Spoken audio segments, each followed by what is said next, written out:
Bonsoir à tous et merci de nous rejoindre dans l'info continue ce lundi 1er décembre 2025. L'actualité nationale avec cette bonne nouvelle pour les partis politiques désireux de prendre part aux élections législatives de janvier 2026. Les 3 de la mouvance et 2 de l'opposition sont définitivement déclarés recevables par la Commission électorale nationale autonome Sénat. Bref, l'Union progressiste, le renouveau, le Bloc républicain, Morel Bénin, Foscori pour un Bénin émergent et les démocrates sont tous sur la ligne de départ pour la conquête des sièges à l'Assemblée nationale. Nous reviendrons sur cet écho de la Sénat dans nos prochaines éditions. En attendant, on évoque la posture de l'honorable Léon Basile Arrossi sur la scène politique béninoise. Le député du parti Les Démocrates est désormais un des ambassadeurs du candidat de la mouvance accrédité dans les départements du Mono et du Koufo. À Atimé, en fin de semaine, on a procédé à la mise sur pied du mouvement politique des ambassadeurs de Romia de Ouadani, dont Basile Arrossi est le président d'honneur. À cette occasion, le député LD, qui dit rester en harmonie avec sa conscience et surtout fidèle à ses principes, appelle, je cite, à un large regroupement autour du ministre d'État Romia de Ouadani afin de peser positivement de tout le poids de la classe politique par les conseils avisés. Alors, comment s'explique cette posture de Léon Basile Arrossi? Doit-on parler de lucidité ou d'opportunisme politique? Et quel bénéfice ce soutien apporte-t-il exactement au candidat du camp présidentiel? On mène le débat avec Armand Videgla, il est journaliste. Armand Videgla, bonsoir. Bonsoir Wahab, bonsoir à tous. Bienvenue sur le plateau de l'info. Continue, vous êtes en face de Georges Anagono, socio-anthropologue et analyste politique. Georges Anagono, bonsoir. Bonsoir Wahab, bonsoir Armand et bonsoir téléspectateurs. Bonsoir, monsieur Anagono. Alors, deux mots sur, dois-je dire, cette actualité au niveau de la Sénat. Il y a que les partis désireux de prendre part aux élections législatives sont tous validés. Les 5 partis, on a 3 de la mouvance et 2 de l'opposition. Votre lecture? Non, mais c'est très bien. C'est notre démocratie qui est ainsi en marche. Par rapport à tout ce qu'il y avait eu, les atterroiements, les péripéties, et notamment du parti Les Démocrates au niveau de la présidentielle, puis au niveau des communales. Et nous voilà au niveau des législatives où le parti a été retenu pour participer. Je crois que c'est quand même très intéressant.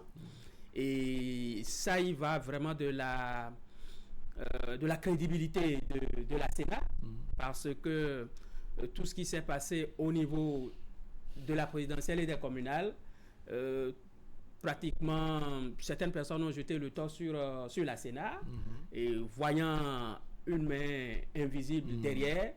La main elle est invisible, mais on la voit quand même. Voilà, on la voit quand même. Et puis, et tout ce qui s'est passé. Moi, je crois que c'est notre démocratie qui est en marche. Et cette décision rabat un tout petit peu le caquet à tous ceux qui disent un certain nombre de choses par rapport au processus. D'accord. Je suis quand même très content pour que ce parti-là participe. Alors, Georges Anagono, parti LD, parti Foscori pour un Bénin émergent, le Bloc républicain, l'Union progressiste, le renouveau et je crois Morel Bénin, les 5 partis sont validés, retenus donc définitivement par la Sénat pour compétir aux législatives de 2026. Ça vous dit quoi? Ouais, d'abord qu'il faut remarquer que pour les communales et municipales, c'était plus fastidieux de rassembler le dossier de 3600. 3600 dossiers, et on pouvait s'y attendre que si on ne s'organise pas bien, il peut y avoir des ratés dans ce travail de 3600 dossiers. C'est vraiment fastidieux. Je ne sais pas si pour les années, les élections à venir, effectivement, heureusement qu'on a 7 ans. Après ces élections, on aura 7 ans pour préparer d'autres élections. Peut-être qu'on fera les retours qu'il faut aux tests. Et pour revenir maintenant aux législatives, je pense que le nombre de dossiers est vraiment plus restreint, et donc ça a donné la facilité aux partis politiques à voir ce qui s'était passé pour les communales, de pouvoir rassembler. Je me rappelle, quelqu'un me disait, si j'ai pu rassembler plus de 3000 dossiers, c'est quand même pas... Je pense que ça doit faire 200 et quelques... 218. 218, voilà. C'est pas rassembler 218 qui va être impossible pour moi. Donc je pense qu'il avait raison. Et il faut aussi rappeler que ce qui s'est passé pour la candidature du présidentiel, ce qui est arrivé au communal, faisait peut-être monter la tension d'une autre manière dans le pays. Et que si aujourd'hui, nous sommes arrivés à un moment au niveau de législative, à cet atterrissage-là, beaucoup plus calme, ceux qui sont sérieux et qui ont préparé leur dossier, ils sont retenus pour aller à ces élections-là. Eh bien, il y aura plus d'idées et cachées, il y aura plus d'idées, comment je voudrais dire, empêcher de s'exprimer. Il n'y a pas d'empêcher de s'exprimer. Donc, au cours de la campagne, les gens pourront vraiment dire ce qui fait leur différence avec les autres. Nous aurons toutes ces choses-là de cloches. Et plusieurs sons de cloches. Et chacun pourrait, les tendances politiques que nous avons dans le pays, toutes ces tendances-là vont s'exprimer. Alors, on peut dire que la compétition s'annonce rude quand on a cinq formations politiques. Ça veut dire qu'on s'engage dans une bataille quelque peu dure, non? Oui, je crois, avec toute la ferveur que nous ressentons un tout petit peu. Et puis, je crois qu'au niveau du parti, les démocrates, ce sera une petite victoire avant la grande victoire. Et je crois qu'au niveau de ce côté-là, ils doivent quand même se préparer d'une certaine manière. Et l'autre chose, c'est les 20%. Les 20% qui constituent un gros défi. Oui. Et voilà un parti qui n'a pas signé les accords de gouvernance ni les accords législatifs avec d'autres partis. Oui. Donc ce parti n'a pas véritablement seul pour montrer quand même sa capacité. Oui. Et donc c'est un parti qui va faire sortir réellement ses muscles et ses pectoraux, et comme on le dit. Et donc nous serons là pour voir véritablement la compétition. Mais l'autre chose, c'est Mouel Béné qui est là. Oui. Pour, disons, pour cette marche-là, pour Mouel Béné, je crois que nous allons essayer de voir. C'est vrai que les listes ne sont pas sorties et tout ça, puisque de ces deux côtés, on n'a pas encore les listes. Et c'est là aussi le défi à relever. D'accord. Et l'autre défi à relever aussi, c'est que, voilà, le parti d'opposition, les démocrates, il y a 3 ans, qui a eu 28 députés. Et là, il fallait aller à la compétition pour avoir un peu plus. D'accord.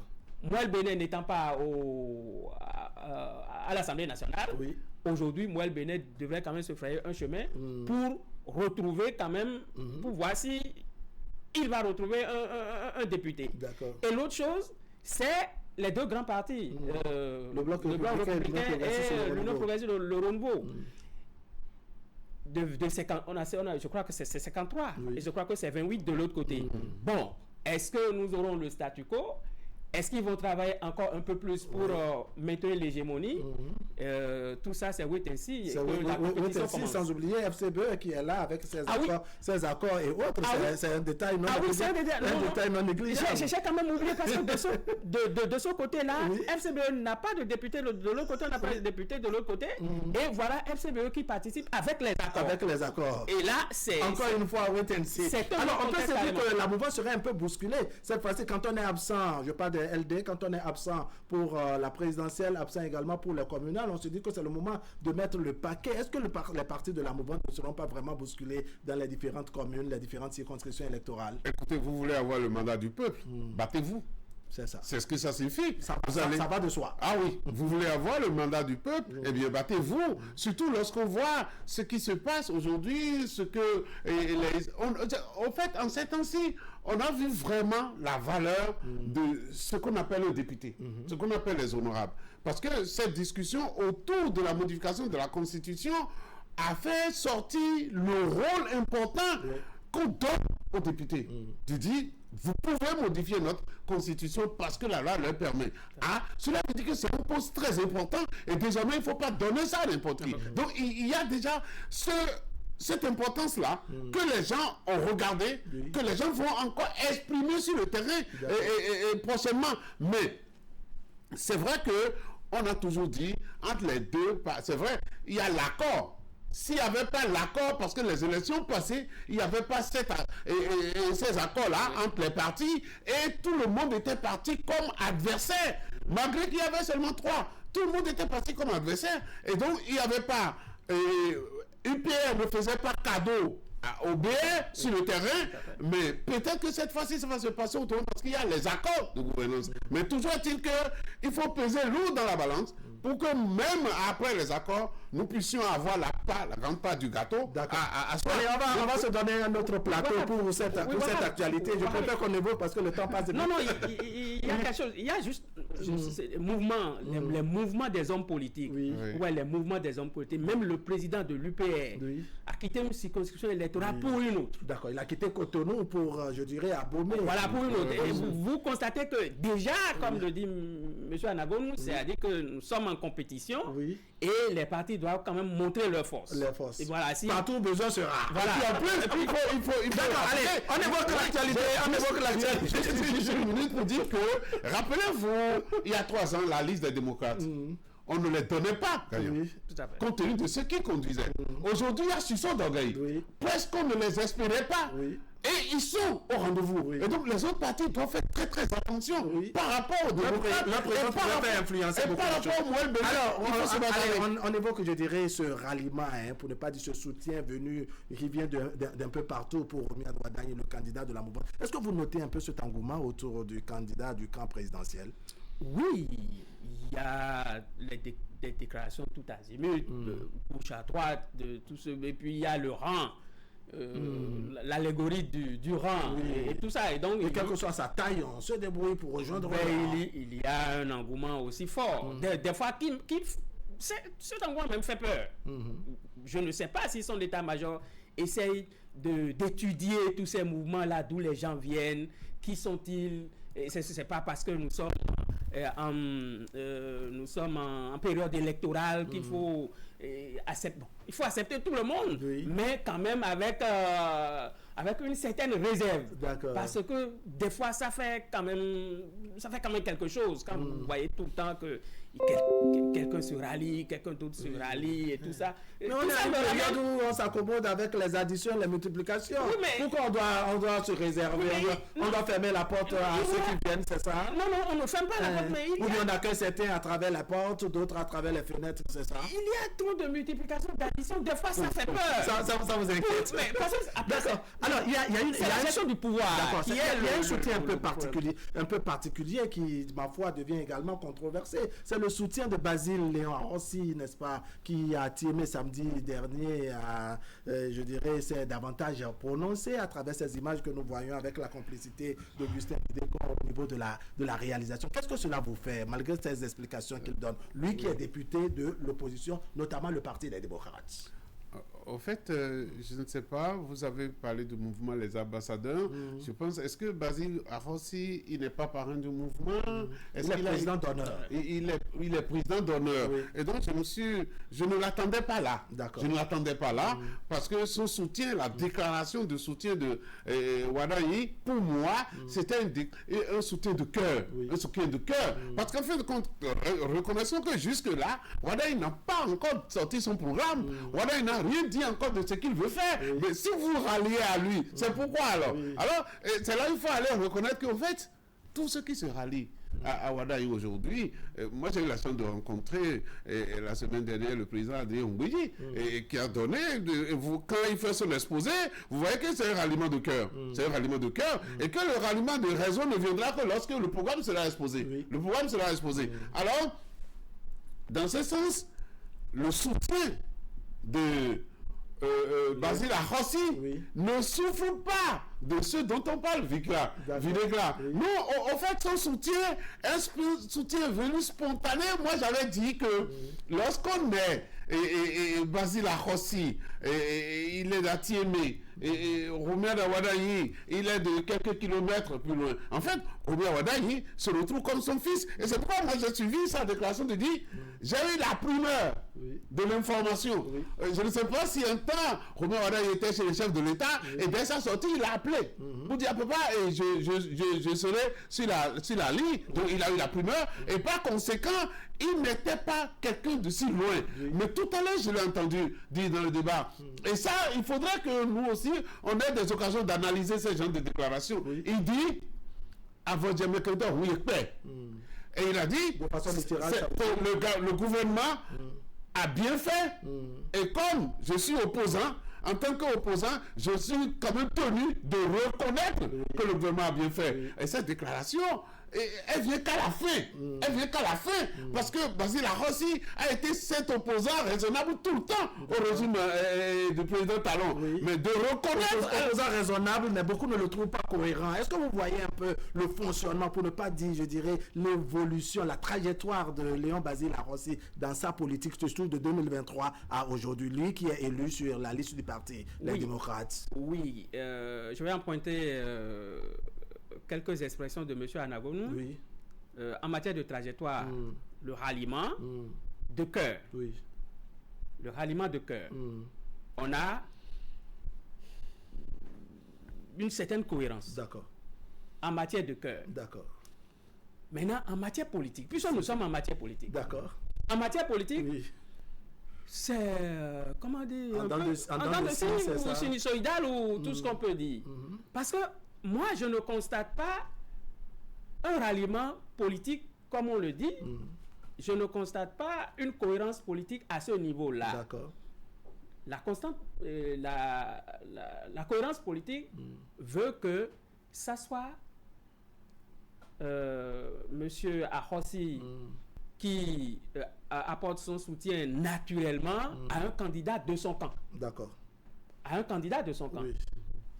Soit si ce n'est pas de son camp direct, Oui. c'est le camp d'à côté. D'accord. Les FCBE Oui. constituent Un camp de l'opposition, un camp en tout d'à cas. côté, et donc de l'opposition. Mais M. Arrossi, au début, Oui. nous a totalement averti pour dire me voilà avec mon fils D'accord. que je soutiens. D'accord. Le cœur qui parle. La proximité régionale.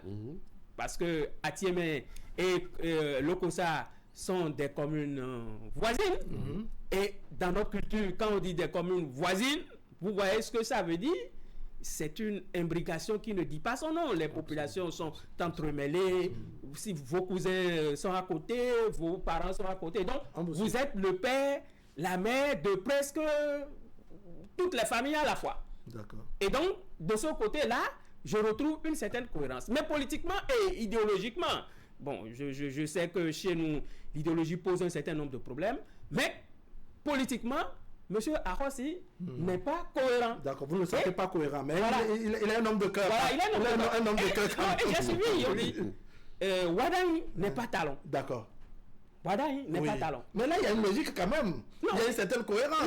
Parce qu'effectivement, Wadaï n'est pas talon, talon n'est pas Wadaï. Ça, c'est vrai, mais c'est une logique littérale. D'accord. Parce que quand on rentre dans le fond, Oui. Wadaï a travaillé en tant qu'épine dorsale de talon pendant 9 ans.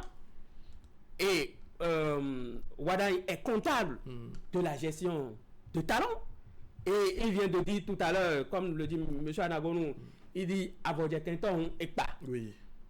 Et donc, cela veut dire quoi? Oui. Qu'il reconnaît que aussi indirectement, Wadaï peut être aussi égal à talon. Ah, égal à talon. D'accord. c'est ça. Alors, monsieur Anagoun, est-ce que cela, je dirais, ce soutien quelque peu spontané de monsieur Basile Arrossi à Romuald Wadaï, ça ne vient pas remettre dans la balance, je dirais, la fibre ethnique qui parfois prime au-delà des compétences des projets et même sur les projets de société?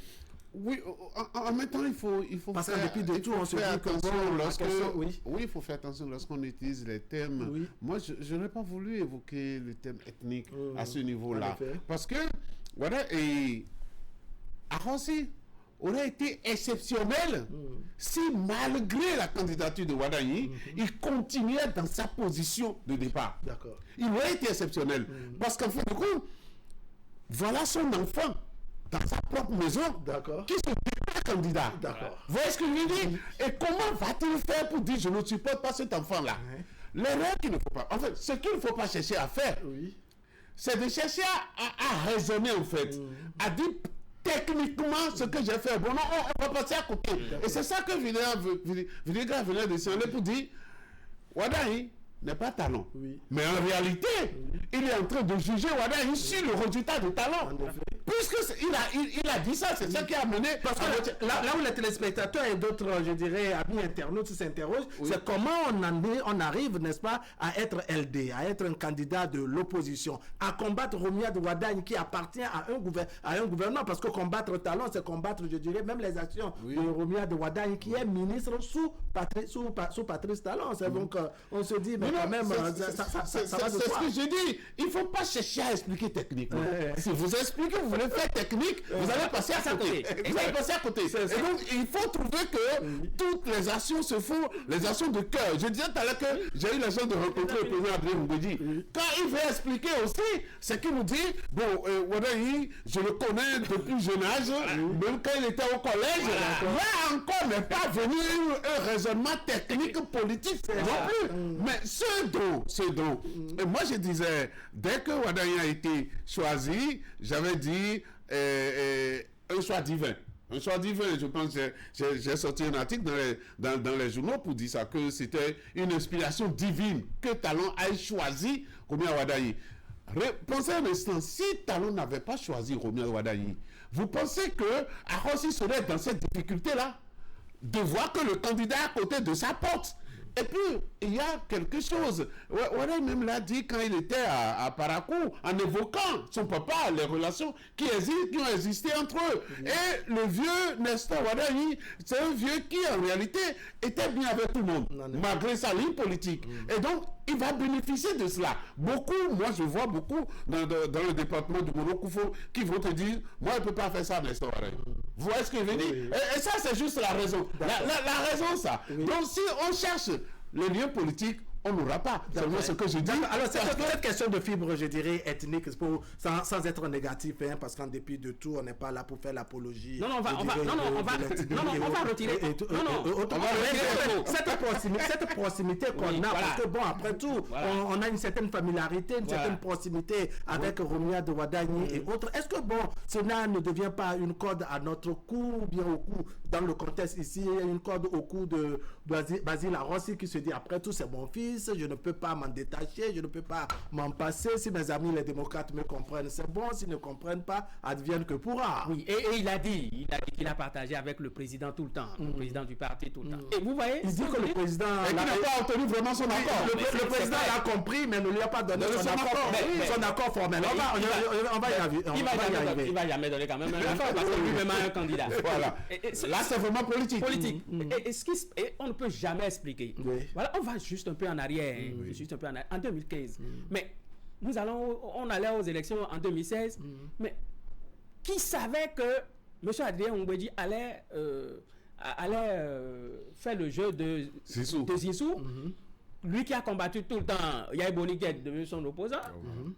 Qui sait que l'actuel premier vice-président de LD, comment il s'appelle, Eric Ndete, il ira de ce côté, de ce côté-là, pour lui qui a tout dit sur Yaye. D'accord.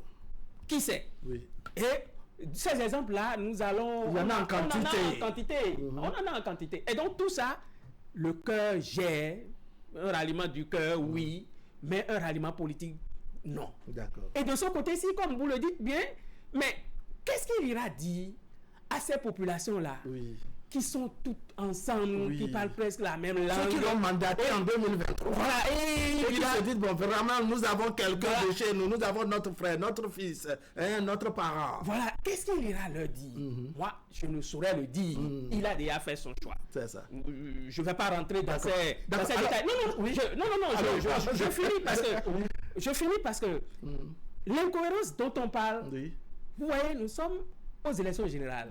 Nous allons aux élections législatives. Son candidat est M. Romiad Wadagne. Présidentiel depuis le matin de la 12 avril 2026. Depuis août, 11 janvier, nous allons aux élections législatives. Jusqu'à aujourd'hui, je ne sais pas s'il a déjà donné un mot d'ordre. Parce que il doit mouiller le maillot pour les législatives quand même. Pour Romiad Wadagne. Est-ce qu'il n'a pas encore démissionné de ce côté-là? Mais s'il ne mouille pas le maillot pour Romiad Wadagne pendant les législatives, ça pose véritablement un problème parce que c'est un moyen qu'il donne à Romiad Wadagne pour gérer. D'accord. Si Romiad Wadagne est élu président de la République, parce que Romiad Wadagne a besoin d'une certaine majorité à l'Assemblée nationale. Obligatoirement. Donc ça veut dire qu'il met le pied à l'étrier déjà à partir de maintenant, avec son club d'ambassadeurs et lui-même ambassadeur, pour gérer avec Wadaï, pour faire la campagne législative pour Wadaï. D'accord. Déjà maintenant en décembre, pour qu'on aille aux élections. Monsieur Anagonou, la grosse question c'est que bon, jusqu'à l'heure où nous parlons, n'est-ce pas, Léon Basile Larossi n'a pas démissionné du parti Les Démocrates. C'est vrai qu'on n'a pas encore la liste. Certains se posent même la question, est-ce qu'il n'est pas positionné comme candidat aux élections législatives de 2026? Il fera campagne pour lui-même, n'est-ce pas, sur la liste LD. Voilà que déjà il soutient le candidat de la mouvance. Tout cela devient un peu ambigu et rend les gens interrogatifs. Vous en pensez quoi? Si vous mettez de la logique dans la politique au Bénin, vous en sortirez jamais. Ah bon? Ouais, parce que... Donc si on nous explique qu'on a compris, c'est qu'on ne nous a pas bien expliqué. Non, on n'a pas bien expliqué parce que Arossi même là dit pour dire si on va dire que ceux qui ont fait ceux qui étaient opposants et Talon, Parti Talon, ne doivent pas venir travailler avec Robert Wadaï, que alors là tout le monde est hors la loi. Il dit que tout le monde est hors la loi. On n'aura plus de politique de son nom. C'est à quoi on est habitué dans notre pays, c'est que tout le monde peut aller partout quand on veut. Et donc, du coup, n'y mettez pas de la logique, vous ne comprendrez rien. Mais qui disait tout à l'heure par rapport à la base de Wadaï et de Basile Larossi, il aurait fait autre chose, qui ne peut même pas retrouver la base. Et là, je voudrais dire, pourquoi a-t-il constitué un mouvement s'il n'en aurait plus besoin? Mais il sait qu'il dispose d'une base politique et qu'il faudrait canaliser cette base politique-là, malgré qu'il est parti au fait, c'est la bonne question. Est-ce qu'il est parti de LD? Et le mouvement qu'il a créé, qu'est-ce qu'il veut en faire? Est-ce qu'il va dire à son mouvement, pendant la législative, ne dites rien, taisez-vous, on ne fera rien? Là, c'est un problème. Et allez chercher. Attendez-moi en avril. Attendez-moi en avril pour la présidentielle. Allez chercher. C'est que c'est sûr que chez lui à Tiémé, LD a déjà positionné quelqu'un d'autre pour aller. Et là, la question de Villagra est que beaucoup de journaux se sont posés aujourd'hui. Pour qui il va travailler pour les législatives? Mais il va travailler pour Wadaï. Ne mettez pas de la logique. Quand même. Ne mettez pas de la logique. On ne remet pas de la logique. On a la réponse. Vous mettez pas de la logique et vous allez comprendre. Mais si vous voulez faire raisonnement, c'est pourquoi je ne voudrais pas lui-même. Il faut mieux pas qu'il se lance dans ça. Parce que quand il a dit, mon président ne m'a pas compris. Ceux qui m'entourent, comment il estime que son président, le président de son parti, l'a compris seulement qu'il ne lui a pas donné un accord formel. Il dit ses amis et lui-même il a dit que ce qu'il a fait va au-delà de la discipline de parti. D'accord? Parce qu'il n'a pas respecté la discipline de parti. Donc, il vaut mieux s'éloigner d'une question d'explication technique et rester sur ce qu'on appelle le soutien de cœur. Et là, il est plein dedans. Il ne peut pas faire autrement. Et même pour rester collé à sa base, il faut qu'il fasse ce choix de cœur. En politique, ce ne sont pas des terminologies qui manquent. Mais cette fois-ci, c'est un soutien de cœur. C'est un soutien de cœur. On verra ce qu'on va encore entendre. Véritablement, parce que c'est pas pour la première fois qu'on a ça. J'ai déjà donné quelques exemples en 2015 pour nous comprendre. On y comprend absolument rien. Encore en 2015, on ne va pas dire que c'est un raisonnement de cœur que Adi Mbidja fait pour aller vers Zissou. Je suis loin de comprendre. Je ne sais pas, moi-même, je ne sais pas, parce qu'on ne nous a donné aucune explication. Voilà. De cette façon, on s'est attaqué pendant longtemps, n'est-ce pas? Il a rallié le camp de son adversaire politique. Oui. Farouche. Oui, en effet, en 2016, c'est-à-dire on a combattu Boni Yayi, n'est-ce pas, pendant les 10 ans de son règne. Voilà. On était même son adversaire en 2011. Voilà. En 2011 pour la présidentielle. En 2016, on soutient, je dirais, son dauphin, même si les résultats... Comment on explique tout ça? D'accord, beaucoup de choses à dire sur cette actualité. Si tu as compris ce que tu m'as dit, c'est plutôt ça. Et bon, moi je lis ça aussi, peut-être à la jeunesse de notre démocratie. Vous savez, en 90, les lignes étaient rigides. En 90, mais au fur et à mesure qu'on a avancé et que les gens pensaient qu'il faut aller peut-être devant l'intérêt, derrière l'intérêt, et bien les lieux qu'on ne peut pas à côté de l'intérêt. Oui, bon, c'est ce qu'il faut faire. Merci beaucoup. Avant Videgla, merci beaucoup. Merci, ce serait tout pour aujourd'hui. Merci de nous avoir suivis. L'information continue sur Canal 3 Bénin. On va céder la place à Candide Houetor pour Canal Sport. Ce serait tout à l'heure à 21h. Vous avez la rediffusion de ce numéro de l'info continue à partir de 23h et demain autour de 10h30. Allez, portez-vous bien.